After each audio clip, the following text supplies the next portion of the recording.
Hello and welcome to the Practical English Podcast. My name is Mike.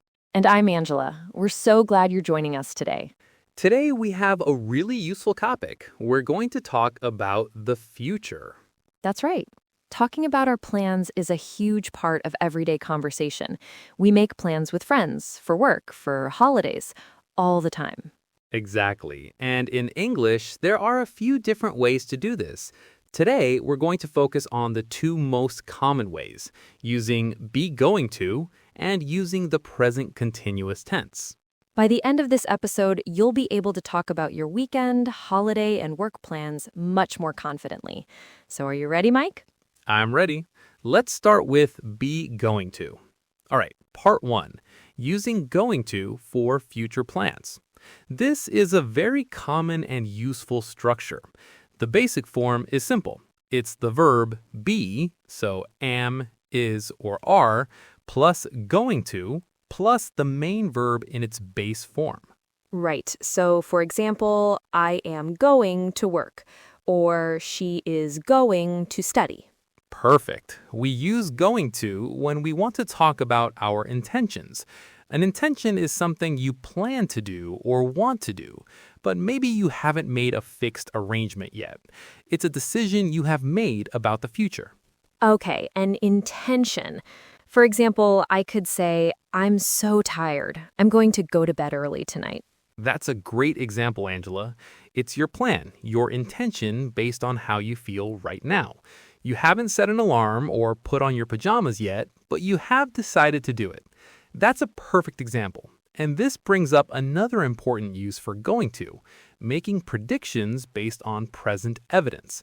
When you say you're going to go to bed early because you're tired, your feeling of tiredness is the evidence. What about weekend plans? I can say, I'm going to clean my apartment this weekend. This is my plan, my intention. I haven't decided exactly when I will start, but I plan to do it. Ah, that's a great point. So it's not just for plans. It's for when you can see something is about to happen. Like if I see dark clouds in the sky, I can say it's going to rain soon.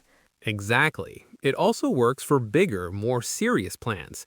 A company might say, we're going to launch a new product next quarter. Right, that's the company's plan. They've made the decision. So, to summarize, we use going to for future plans that are intentions or decisions we have already made. That's the key takeaway. Now let's talk about the other way to discuss future plans. Okay, part 2, using the present continuous for future arrangements. Now, this might sound a little confusing. Present continuous for the future? It does sound a bit strange, but we do it all the time in English. So the structure is the verb be plus the main verb with an ing ending. For example, I am meeting. Right, and we use this for future plans that are fixed arrangements. These are more than just intentions. An arrangement usually involves other people or a specific time and place. The plan is confirmed. Okay, so it's like something you would write in your calendar or diary. Exactly. Think about appointments, meetings, or social events you have organized. For instance, Mike, you could say, I'm meeting my friend for coffee tomorrow morning.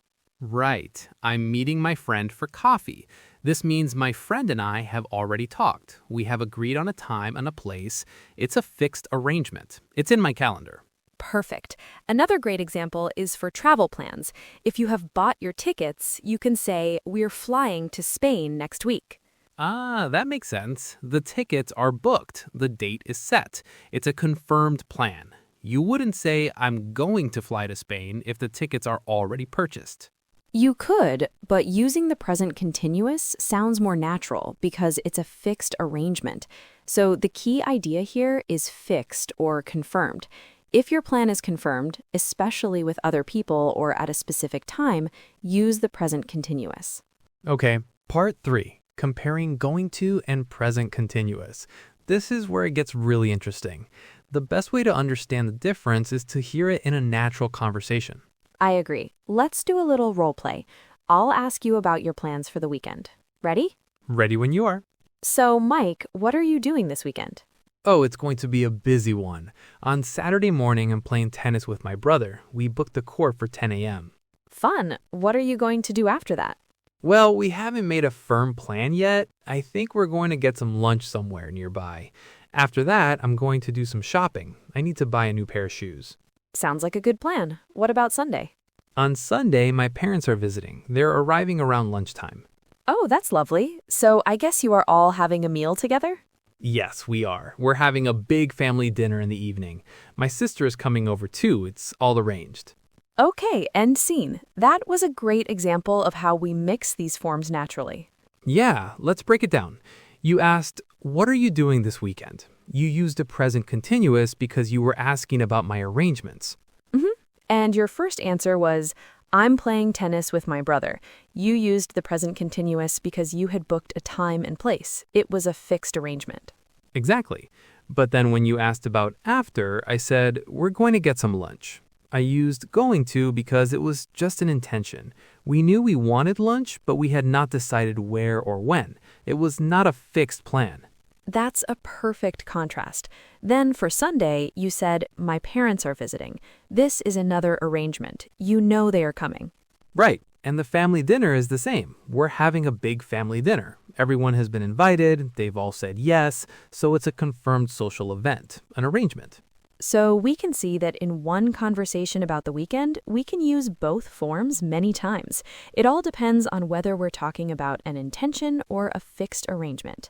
All right, that brings us to part 4, practical application and examples. Let's look at some more common situations where you will need to talk about your plans. Let's start with weekend plans again, as it's such a common topic. If you're asking a friend a general question about their weekend, you would probably say, what are you going to do this weekend? Right, you're asking about their general intentions. But if you want to invite them somewhere, you might ask about a specific time. For example, are you doing anything on Saturday night? This asks if they have an existing arrangement. That's a great point. The question you choose shows what kind of information you want. Okay, how about holiday plans? This is another big one. Okay, let's say you've decided on a country, but not the details. You could say, for our next holiday, we're going to travel through Italy. This is your grand plan, your intention. The general idea. But once you have booked your flights and hotels, you can talk about the fixed arrangements. For example, we're flying to Rome on the 5th of June, and we're staying at the Grand Hotel for the first 3 nights. Exactly. You use the present continuous for the parts of the plan that are confirmed and booked. Finally, let's talk about work plans. This is essential for professional communication. Right. At the beginning of the week, you might have a personal goal or intention. You could think to yourself, I'm going to finish this report by Friday. It's your personal plan. That makes sense. But what about a meeting that is in your calendar and involves other people? For that, you must use the present continuous. You would say, I'm having a meeting with the marketing team on Monday morning at 10. The time, date, and people involved make it a very clear, fixed arrangement. So, going to is for your work intentions and personal deadlines, while present continuous is for scheduled meetings, presentations, and business trips. You've got it. I think those examples really help make the difference clear. And that brings us to the end of our episode. Time for a quick recap. Let's do it. So today we learned 2 essential ways to talk about the future. First, we have be going to. We use this to talk about our future plans and intentions. These are decisions we have made, but the arrangements might not be completely fixed yet. Like, I'm going to learn Spanish, or we're going to repaint the kitchen. Exactly. Second, we have the present continuous. We use this for fixed future arrangements. These are plans that are confirmed, often with a specific time, place, or with other people. Like, I'm meeting Jane for dinner at 8, or he's starting his new job on Monday. That's it. The best way to get comfortable with these is to practice. Try telling a friend or a family member about your plans for next week. Use both going to for your intentions and the present continuous for your fixed arrangements. That's all the time we have for today. Thank you so much for listening to the Practical English Podcast. We hope you found it helpful. Join us next time for more practical tips to improve your English. Until then, keep practicing. Bye for now. Goodbye, everyone.